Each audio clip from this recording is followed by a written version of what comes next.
sur le plateau d'Assis TV. Nous sommes ici en direct de la Cité internationale de Rabat à l'occasion du 8e sommet des étudiants et de la jeunesse africaine. Alors, cet événement organisé par l'ASU, All Africa Student Union, et l'AMSI, Agence marocaine de coopération internationale, a donné la possibilité d'accueillir des centaines d'experts intervenants venus des 4 coins du continent. Nous avons eu aussi d'excellents débats, d'échanges autour des questions sur l'avenir du travail en Afrique. Donc la thématique choisie entre défis et challenges pour la jeunesse africaine. Et j'ai le plaisir de recevoir sur ce plateau Yousra Abourabi, Ravi, donc professeur en sciences politiques à l'Université internationale de Rabat. Ravi, merci de m'avoir invité sur ce plateau. Alors, je vous ai pris juste après, à la suite de votre panel, qui fut fort intéressant, avec un échange assez intense avec les étudiants qui avaient répondu nombreux justement à ce panel. Comment avez-vous ressenti cet échange et ce panel avec ces jeunes ? Alors, le panel portait sur l'exclusion des jeunes. Donc, l'intitulé, c'était « Why Youth Feel Left Out ». Donc, pourquoi les jeunes se sentent exclus. Je pense qu'il y avait beaucoup d'attentes par rapport aux présentations des différents participants, qui étaient d'ailleurs très diversifiées, de diverses origines, avec 2 représentants d'associations des jeunes, moi qui suis professeur, des consultants, d'autres personnes qui ont déjà un pied dans le monde professionnel.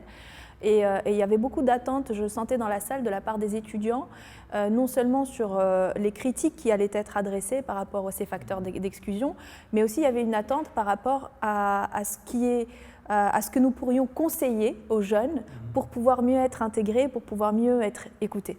Donc ça, alors, on parle d'intégration.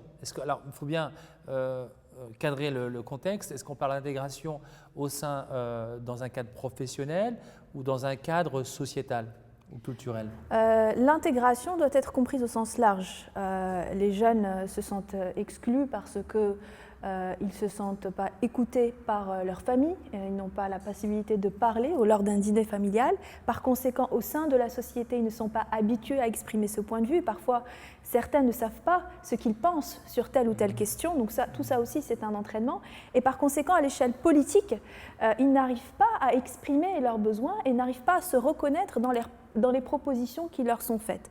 Et donc, cette intégration, elle est liée au manque de visibilité des jeunes et au manque de voix qui leur est donnée pour exprimer et pour aussi définir leur propre identité. Parce que l'autre problème, et dont nous avons discuté et que j'ai beaucoup souligné dans ma présentation, c'est que les jeunes aujourd'hui, on les définit. Les anciens les définissent, les non-africains les définissent. Mais la jeunesse africaine doit pouvoir se définir elle-même parce qu'elle est beaucoup plus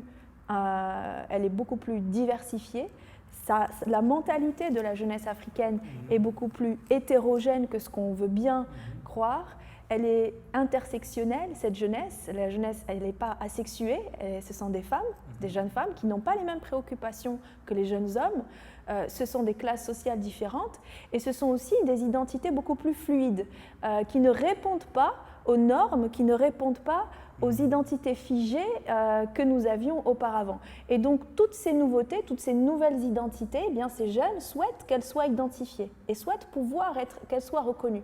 Et ça, c'est un point important parce que c'est le point de départ. Le point de départ, c'est la reconnaissance de cette identité pour ensuite reconnaître des représentations du monde et reconnaître des solutions proposées à ces représentations du monde.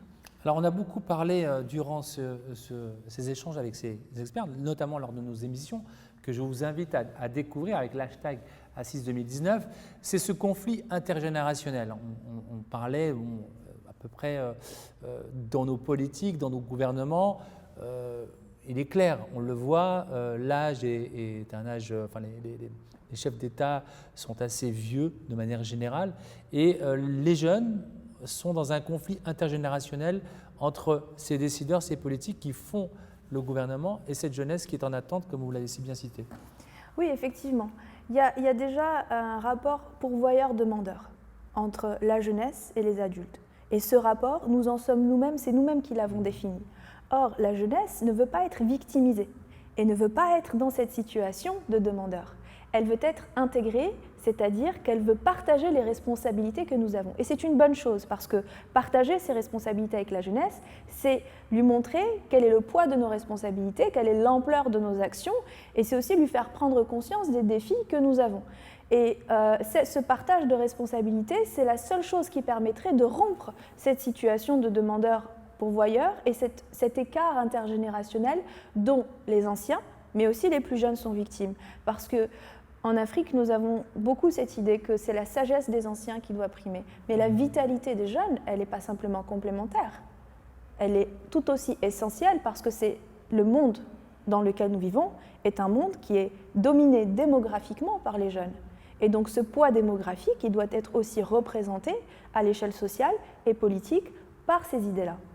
Alors Yousra, vous avez aussi apporté des contributions, parce que c'était un peu le but justement de votre participation à ce congrès des étudiants de la jeunesse africaine. Quelles sont les recommandations que vous pouvez apporter et qui peuvent être déployées concrètement par cette jeunesse ? Alors effectivement, il y en avait un certain nombre, je ne sais pas si je pourrais toutes les citer ici, mais en premier lieu, partant en tant que professeur, mon premier conseil, c'était de dire aux jeunes, réussissez vos études. Challengez vos professeurs, demandez toujours à vos professeurs, parce qu'en réussissant vos études, eh bien, vous vous mettez dans une situation encore plus crédible, encore plus forte, pour ensuite intégrer le monde du travail. Deuxièmement, il ne faut pas se taire, il ne faut pas simplement critiquer, mais il faut aussi saisir les opportunités. Et là, je le dis encore plus aux femmes, parce que là, il y a une différence entre les jeunes femmes et les jeunes hommes dans ce domaine. Les jeunes femmes, leurs voix sont encore moins écoutées, elles s'imposent encore moins sur la scène à la fois médiatique, politique, mais aussi dans le monde universitaire, au sein de leur propre cercle social. Donc ça, c'est la seule voie. Et puis aux autres femmes, une fois qu'elles y arrivent, d'intégrer, de ne pas être en conflit, de ne pas être en compétition avec d'autres femmes, mais aussi de les intégrer.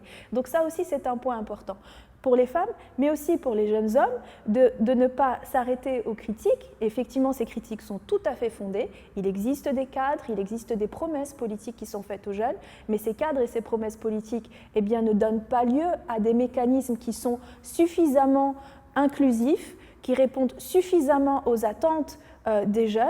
Et donc, il ne faut pas s'arrêter à la critique, il faut diffuser cette critique.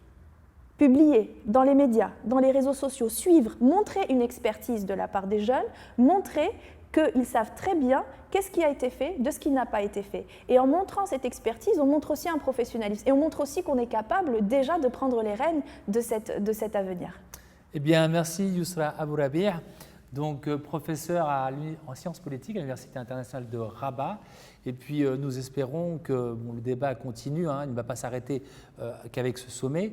De nombreux rapports vont être partagés à l'occasion de ce sommet et peut-être proposés au plus haut niveau, on l'a vu, notamment avec une présence forte des ministres des Affaires étrangères. Je pense que c'était un signal fort quand même, la présence de 8 ministres quand même des Affaires étrangères. Qu'est-ce que vous avez pensé de ça ? Mais c'est absolument formidable. Ce forum est une excellente opportunité à la fois pour les jeunes de s'intégrer, à la fois pour les représentants politiques justement de se lier davantage avec cette jeunesse. Donc ce sont des initiatives qui montrent que d'un côté et de l'autre, il y a cette prise de conscience que la jeunesse est aussi, elle doit aussi participer à la fabrication, à la construction de notre avenir politique. Donc je pense que c'est une excellente initiative qu'il ne faut absolument pas lâcher, qu'il faut davantage développer, et ce, des deux côtés.